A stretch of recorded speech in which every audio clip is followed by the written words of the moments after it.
Ayan, shoutout sa ating lahat at nandito tayong muli sa ating pagre-reaction upload video sa ating munting channel. At ayan, andyan nakita natin si Butchok at si Mama Hansel. Ayan, si Ate Hansel. Maki-ate na rin tayo. Kahit matanda tayo kay Hansel. O, di ba? Pero ang mga basher nga naman talaga, di ba? Kahit konti lang yung mga bagay na hindi nakikita sa ngayon at nakikita nila noon at kahit pa siguro alam nila kung nasaan yung bagay na yun, ah, nagpakukunwari para lang mayroon silang maiibas. At tama na kayo. Ah, tama na yung pagpakunwari ninyo na supporters kayo ni Beyonce. Ah, dahil sila na mga followers ng ITZY, ano halos nila kilala ang isa't isa. Dahil nakikita sila sa mga live na ah, pag-ITZY ang content. O, di ba? Kaya, pero bago ang lahat, tayo ay mag-shoutout muna sa ating founder na walang tigil sa pagtulong sa ating mga kababayan at nakita ninyo kahit ano-ano na lang ang pinagagawa ni Kuya Bal, namimigay ng bigas para sa mga kapwa driver motor at yung mga residente kung nasaan siya ay may dala-dalang bigas ang sasakyan niya. May kasamang bigas sa loob ng sasakyan niya. Kaya kayo sa mga namumuna, Panginoon na lang ang bahala sa inyo. Di ba?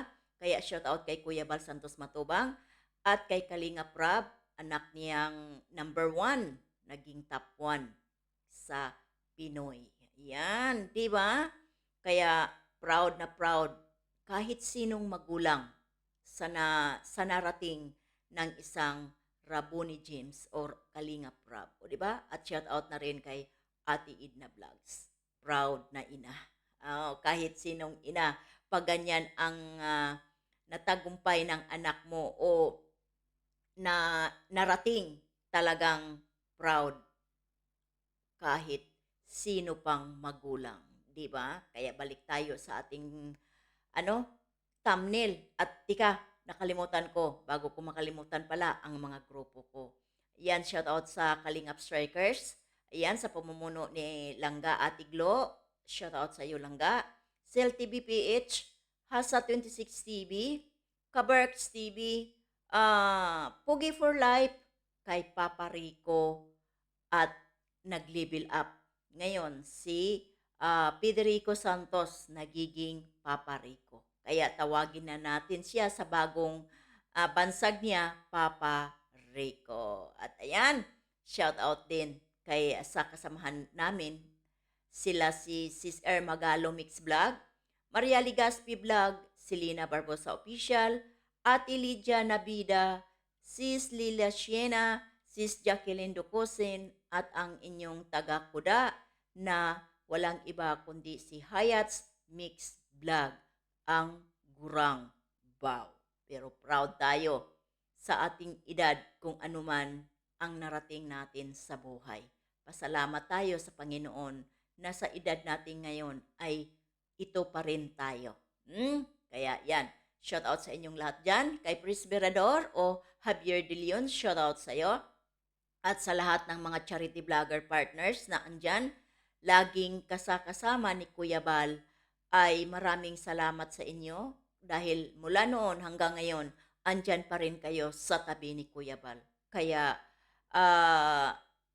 ipagpatuloy ninyo. Huwag ninyong iwanan ang taong nagdala sa atin dito sa social media. Ayan, at lalong nakilala ng dahil andito tayo sa community ng Kalingap. Kaya yan, balik tayo dito sa ating pinaka-thumbnail.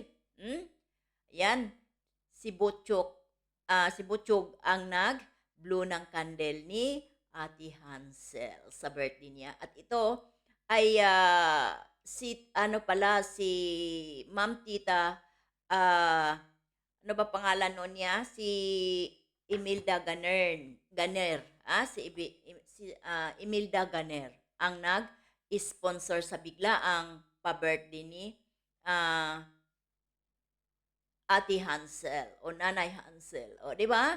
Pero may basher. Nilagay niya sa reels niya, 'wag na tayong magpakunwari na kunwari kayo ay isang supporters ni Beyonce. Ah? Dahil kung supporters ninyo si Beyonce, mahalin ninyo kung sino man yung minahal ni Beyonce. Huwag tayong suporta lang sa isa. Kumbaga, hindi mabuo ang IDSI kung walang ido. O, di ba? Yan ang itatak natin sa ating mga kukuti. Kaya basher naghahanap ng picture doon sa dingding nila ni Beyonce, sa bahay. Ito siya, napaka-imposible na hindi niya alam na si Kalingap Ido humingi sa iilan nilang picture kasi nilalagay niya sa kwarto niya. At doon din natin yon nakikita mismo sa live ni Kalingap Ido. Yakap-yakap niya yung picture na ibinigay ni Beyonce sa kanya. Yung mga picture na hinahanap mo dyan, na dati-rati ay nakikita mo, ngayon ay andoon sa sa kwarto ni Ido, sa bahay nila. Kaya wala kang magagawa. Huwag kang magtanong-tanong dyan, Huwag kang magtanong-tanong, nagkukunwari-wari ka dyan dahil kilala ang mga totoong supporters, viewers ng IDSI na nagmamahal sa IDSI. Kaya supalpal ka doon, pinagpipistahan ka sa mga supporters ng IDSI. Kaya nakakahiya naman sa'yo. Huwag kang magsyunga-syungahan kung hindi ka naman syunga. Dahil alam ko, feel ko yan, na kahit dinidinay mo, alam mo kung nasaan yung ibang mga picture. Kasi ang nakasulat doon sa caption niya, picture ng IDSI, inalis na nga ba ni Pretty Bien? Wala ka namang question mark dyan. Di ba? Tapos may emoji ka lang na sorpresa. Huwag ka nang masorpresa. Masorpresa ka sa kasyungahan mo. Di ba? Masorpresa ka sa kasyungahan mo. Sabi niya, may nawawala sa dingding nila, wala na bang IDSI po talaga? Talaga, pero ayan, kunwari iyak-iyak, luha-luha, at emoji na sorpresa. Oy, paano-ano pa siya dyan, kunwari-kunwarian, kahit alam, para mayroon lang siyang mapupuna sa dingding nila ni ni Beyonce. O mayroon lang siyang masabi. Alam na natin yan. At ito mayroon pang basher na isa. Ikaw, Ralyn Arthur, wala ka namang mukha. Kung mang-bash kayo, huwag kayong matakot. Ilabas ninyo ang mga tapang ninyo. Ilang post ng tungkol sa IDSI, comments ka ng comments, Ralyn Arthur. Anong sabi mo? Ay, salamat, natauhan din sa wakas si girl. Girl, tama yan, you deserve someone better than him. Talaga? Marunong pa kayo? Nanonood lang nga kayo Di ba? Nag-o-obserba lang kayo. Si Beyonce, kasama niya. Kahit sabihin pa natin hindi natin nakikita, pero alam na natin yan.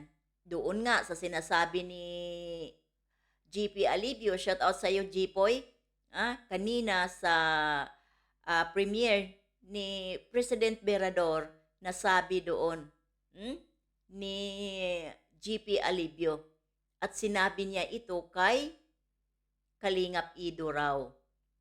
Anong sabi niya? Anong advice niya? Pakasalan mo na yan, Papa Ids. Kasi bihirang-bihira ka na lang makakita ng babae na mahal ka, nakasuporta sa pagcha-charity mo, sa pagtulong mo. Pakasalan mo na yan. Saan pa kayo niyan? Sila yung andoon sa dait. Tayo ay nakikiusyuso lang sa mga upload o sa mga reels o kung saan pang mga video upload na nakikita natin o sa mga live na naririnig natin. 'Di ba? Saan tayo maniniwala sa mga tao na naging kasalimuha ng dalawa? Sa mga taong nakasama nila, mga taong nakapaligid sa kanila. Doon tayo maniniwala, hindi sa inyo. Wag ninyong paniwalaan ang mga basher. Basher is a basher. 'Di ba? Pero masarap lang reaksyonan itong mga basher. Bakit? Minsan ay natatawa ka eh. Kasi nakikita mo yung kasyungahan nila. 'Di ba?